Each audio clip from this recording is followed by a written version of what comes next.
the hottest guys on American Adversaries. Love ya. All right, we got a hot guy in the studio tonight. If you don't believe me, just go to YouTube and you can check it out on Adversaries TV, right? Just type it in. See what we got on Periscope here. That's right. You'll be able to see Ken.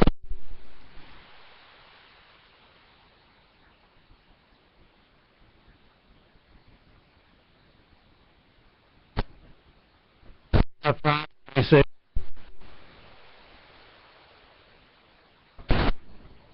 And Peterson on the line. If you have questions for these guys,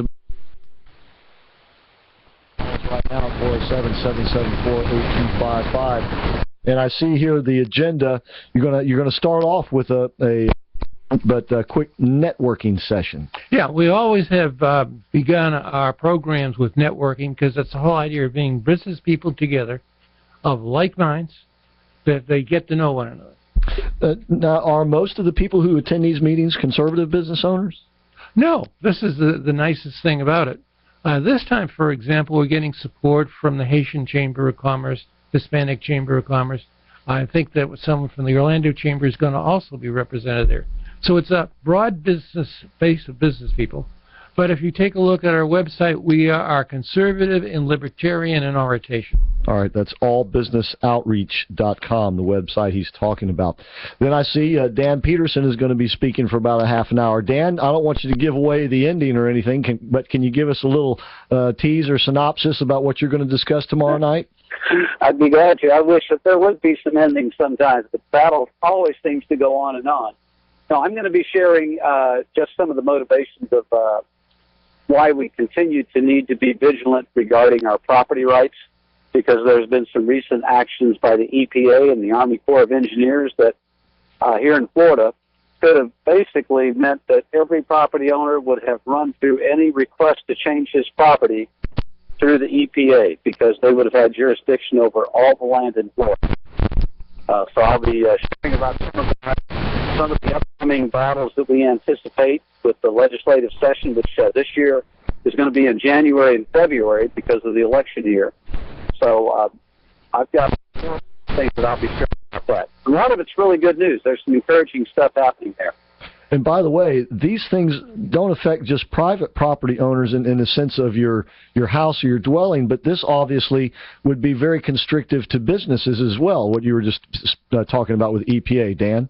It would have touched anybody's property. I even wondered how it would affect our government, our state government's right or local government's right to use property that they own and manage. So the EPA really tried to, it was a land grab, the way that they tried to redefine what they call navigable waters under the Clean Water Act. Right. And it put almost all of Florida under their thumb.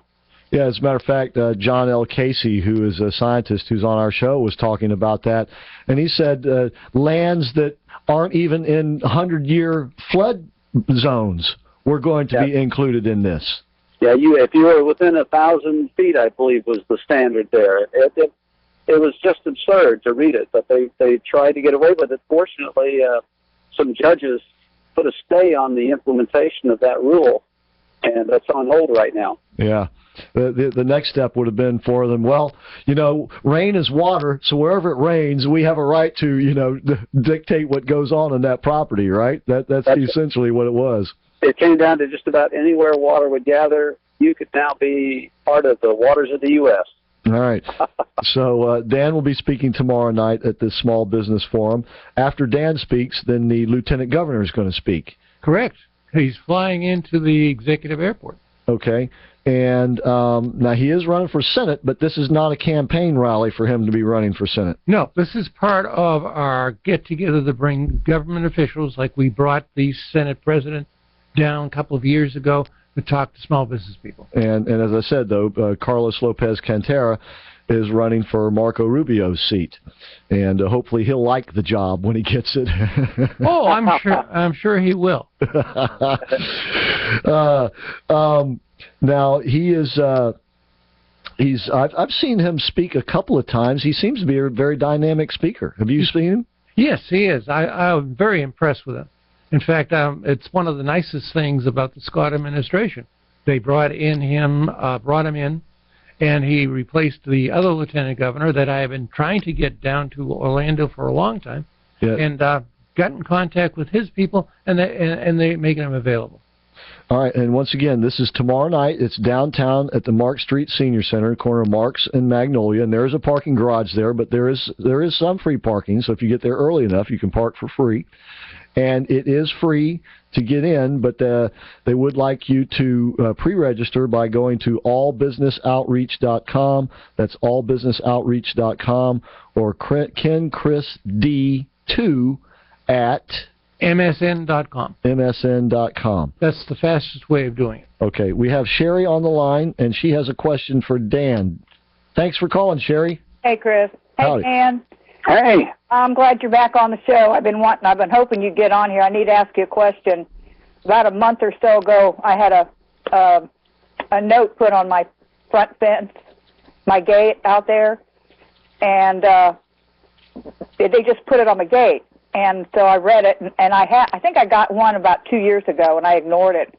They want me to set up an appointment so they can come on my property and test my well water. She lives in Winter Springs area, Dan. Is that normal? Is that Seminole County? Seminole County, is that common?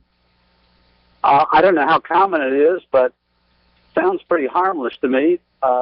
Occasionally they want to get around, just for public safety purposes, to get around and just test the condition of the water. Yeah, but should she be worried that they're going to then come back and say, well, this water doesn't, meet our standards, you got to quit using that well, or something to that effect? Well, if it wasn't meeting the standards, you might not want to drink it anyway. Well, I don't drink my water. I just use it for bathing, Oh, okay. Okay, and when I got it about 2 years ago, I talked to my neighbors, and not one of them even allowed them to come on their property. Does she have to allow them on? Do you know, Dan? Well, you have the right to exclude people from your property. I would give them a call and say, what's the purpose of this visit? Why are you testing the water? Are you testing everyone else's water? Just ask some questions. And if you have a problem with that, I tell this to people all the time. Rather than always get in and try to slug it out with the bureaucracy of government, go to your elected official, whoever your city councilman is. Okay. And maybe even start there and get them to find out that information, because you're a vote, number one. Number two, you're paying their salary to stand up and represent you on your behalf, and that ought to be a part of their job. And they have assistants that help with this, so it's not a big deal. They ought to be able to plow through and find out the answers to those questions. I think she has a right to know why they want to do it. Is this the Department of Health or the EPA? Well, if they didn't have a right to know, I'd be really cautious about that myself. Well, on the letter, it had something about, this was from Governor Scott's office, but it came from Seminole County. Okay. Well, not having seen the letter, I wouldn't know, but I would maybe get one of your elected officials to... It's the city that's coming in to do it, correct? The county. No, it's Seminole County. Oh, okay. Well, go to your county commissioner and get them to track that. Okay, I was saying, I just wondered. I ignored it. I haven't got another note back on my. Well, what we need to do is get Grant Malloy elected to the Seminole County the court clerk up there, Yep. and then he could check into that for you, and he would find the answers. Well, I'm voting for Grant. I'll definitely vote for him, man. Okay. Well, every commissioner has an assistant, and one of the jobs of that assistant is to track down the questions that you as a constituent would have. And so that's a totally normal call to make and ask for their help. Sherry, but can I just ask you one more question? Would they have something wrong with the water all through the state? The county, but since this was from Governor Scott too, have you heard of this being a statewide program? Anything like that? I have not heard of anything like this. I do know the Department of Environmental Protection, they do like to get out and check the water to see things like how much nitrogen and phosphorus are in there, but well water, sometimes they're checking for things like arsenic, and it's a good thing that they check. And there must be. I'm guessing there's a reason for it. I would try to find out that reason. Well, like I have a lot of iron in my water. Okay. Okay. But the neighbor across the street, they have iron and sulfur. I mean, you can't turn the water on in their house without smelling it. It's so bad. Right. Wow. And I mean, and they're just across the street from me. Yeah. Okay. Well, Sherry, if you find out anything more about that, just let us know. Okay. Me? Yes. That'd be interesting. Yeah, I'm saying if you call the commissioner and get the assistant and can find out any answers, I'd certainly like to know what they are. Yeah. I mean, several years ago, was it Constantino who was causing that problem with wanting us to get our septic?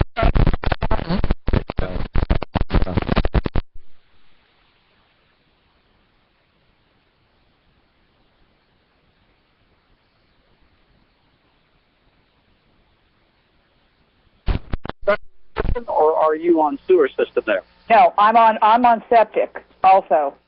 But one of the things I know that they can do at times, and want to find out, are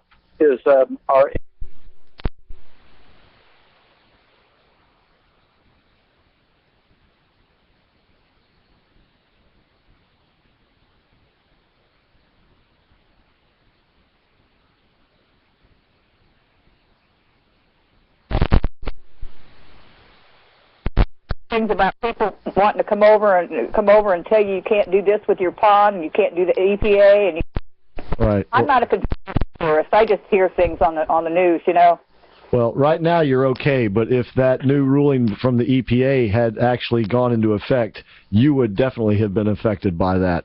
Yeah. So. Yep. But that's why Dan Peterson is out there fighting the good fight. Well, I'll tell you what. I've had my horse here on the property for 20 years, and she won't drink out of the trough. She goes and drinks out of the pond. And if the pond water was bad on her, I mean, she'd be dead by now. Oh yeah. She's obviously knows where fresh water is. She's 22 years old now, and yeah. Wow, that's great. And so, I mean, if she can drink that water, then Hey. I don't even. I buy bottled water. Yeah. Yeah. All right. Well, Dan, Sherry, thanks very much. We appreciate you calling. Okay. Thank you, Dan. Thank you. Thank you, Sherry. Take care. Good luck with that. Once again, we're talking with Dan Peterson. That's Dan Peterson, and he's now the director of the Center for Property Rights of the James Madison Institute. You can go to jamesmadison.org to find out more about the Institute. If you would like to contact Dan in particular, go to dpeterson@jamesmadison.org.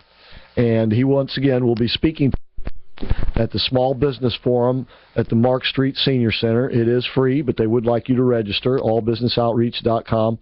And Ken Dwyer will be there. He's not speaking. It'll be Dan and the Lieutenant Governor will be the main speakers. And it's going to last about 2 hours. Yep. And so it should be very convenient. And this will be a great networking opportunity as well as an opportunity to get to know Dan a little better if you don't know him already, and of course the Lieutenant Governor, because he will be running for Senate. Although this isn't a senatorial campaign event, it will be an opportunity, however, to get to see the man in action. Well, see him in non-campaign mode. Exactly. See him at work, so to speak. And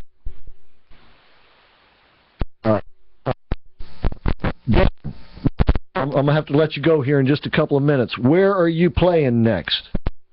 Well, actually, this Saturday night, I'm going to be at the Tijuana Flats restaurant out in Avalon Park, out on the east side of Orlando. Oh, yeah. Be playing out there from 7 to 10. It's Halloween night, by the way. How about that? What you going to be dressed up as? I might come as Dan Peterson. I might come as somebody else. I just don't know yet. I hadn't really thought about that. I've been so busy. What's your website for people to check you out as far as being an entertainer goes? Sure. It's Plays Music on Facebook. That's the best place. Daniel Plays Music. And that's where they can get CDs that you've made too, right? they send me a message. I'll be glad to work with them on that. Yeah. All right, that's Daniel Plays Music. All right. So, all right, Dan, thanks very much for being with us tonight. Look forward to having you back in the studio soon. I will look forward to that, too. It's good to hear you again. Thank you. Especially since the new session is coming up and everything. You're going to be working hard coming up. We'll have to do a little preview here in a couple weeks. We'll do just that. All right, and have a great time tomorrow night. And Saturday night. No, tomorrow night's at the other. Yeah, I'm not playing tomorrow night. Yeah. Saturday night at Tijuana Flats, tomorrow night at the Small Business Forum. And, Ken, you're a small businessman. Yes. Got a small little advertising agency. You've been a businessman for quite some time in this town. Well, let's see. I joined radio back 10 years ago. Is that right? Yep. 660 Radio. I worked for James Crystal. All right.